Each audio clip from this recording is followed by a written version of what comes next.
So in this video, I want to talk about 7 tricks that make drawing a lot easier. These are little things that I teach all of my students in my private class, just little things that can help you to see your lines better or to get your angles right.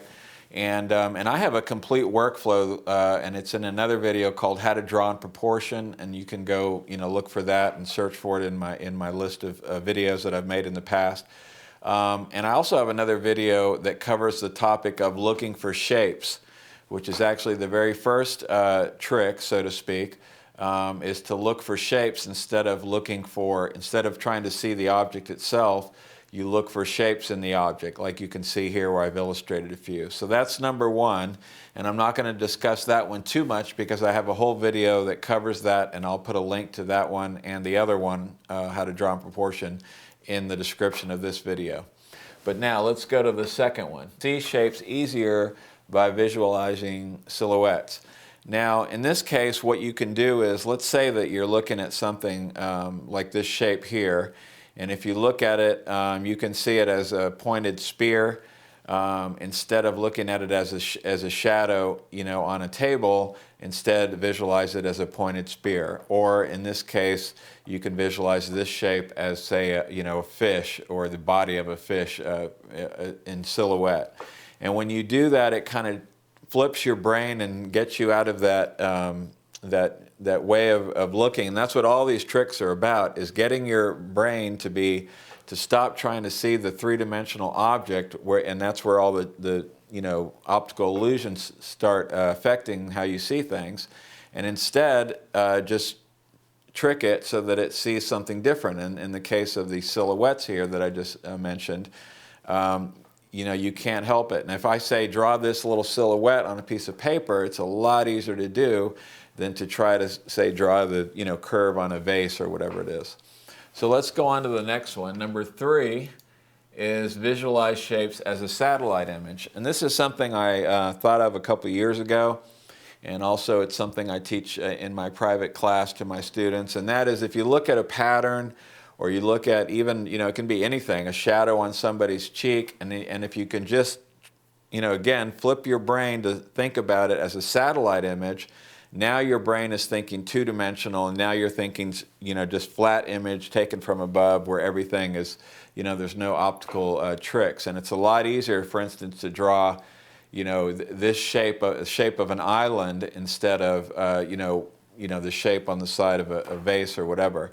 And so it's something that you can train yourself to do, but you can look at anything, even the skin on this pear, and just visualize it as a satellite image, and that really does make it a lot easier to draw and get your shapes right and everything else.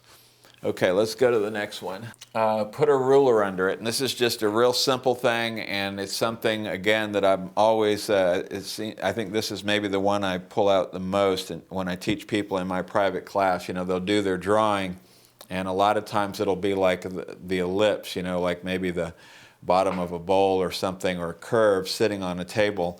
And if you just stick that ruler right up underneath it and visualize it that way, it's a lot easier to see what the curve's doing or the angle's doing or whatever it is. So just put a ruler right up under the line and visualize it that way. Then take the ruler over to your canvas and draw the curve that way with the ruler there as a visual aid.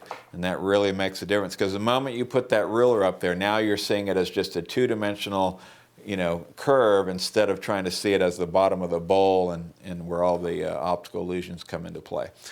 Okay, let's go on to number 5, which is see angle lines as hands on a clock. This is a real easy one, and there are angle lines everywhere. You could be drawing fabric and there's a slope of a line going up. It can be a book on a table with an angle line. So angles are everywhere, and if you can just look at that angle line and forget about the image and just think about it like hands on a clock, it's a lot easier to say this is just slightly past 9 o'clock or whatever it is, and that again flips your brain so that you're no longer thinking as three-dimensional but as two-dimensional.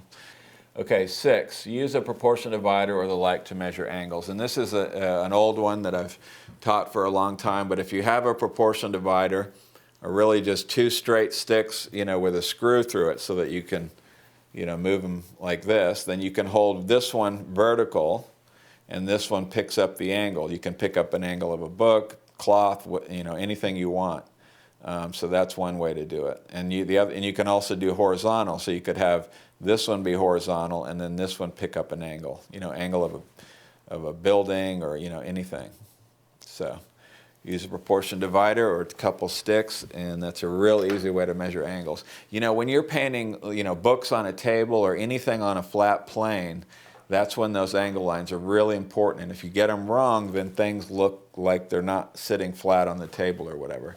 So that's why it's something that I make a big deal about, is getting your angle lines right. Number 7 is plot proportions before drawing. Use a brush handle and thumb. If you're working from life, you've seen artists hold out their thumbs like that. If you have a brush in your hand, the top of the brush is one mark, and where my thumb intersects with the handle is another, and I can measure anything. So when I say plot proportions, what I mean is when you're drawing, you're always thinking proportions. You're not even trying to, if you've got a distance between the bottom of this bowl and the table, and you're trying to figure out what that distance is, you should think about it strictly as a measurement. And so you can say, if you're looking at a vase, you can say the width of the vase, and then you can measure it like that, and then you can turn that same width, that same measurement vertical, and you can say 1, 2, 3, and count 3 widths equals the height, or 2.5 widths equals the height, or whatever. But you can compare like that all the time.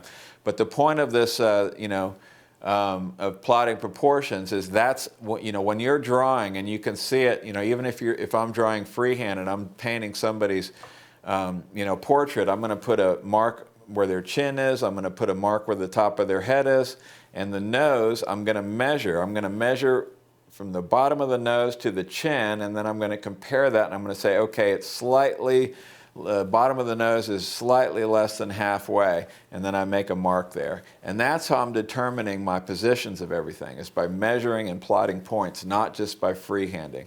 So you give yourself these little marks, or even a box to draw in, or whatever it is, but just plot measurements, plot proportions, make little marks, and do your drawing that way. Don't just try to guess. So those are 7 tips, and I'm sure there's a lot more tricks that you can come up with, but these are some that I found very helpful. So go try those out for yourself. And also, if you haven't been to GenevaFineArt.com, it's my paint supply company. We make all of our own paint, and proportion dividers, and color checkers, and brush dip, and all kinds of stuff. So go check that out at GenevaFineArt.com. And thank you guys so much for watching, and we'll see you in the next one.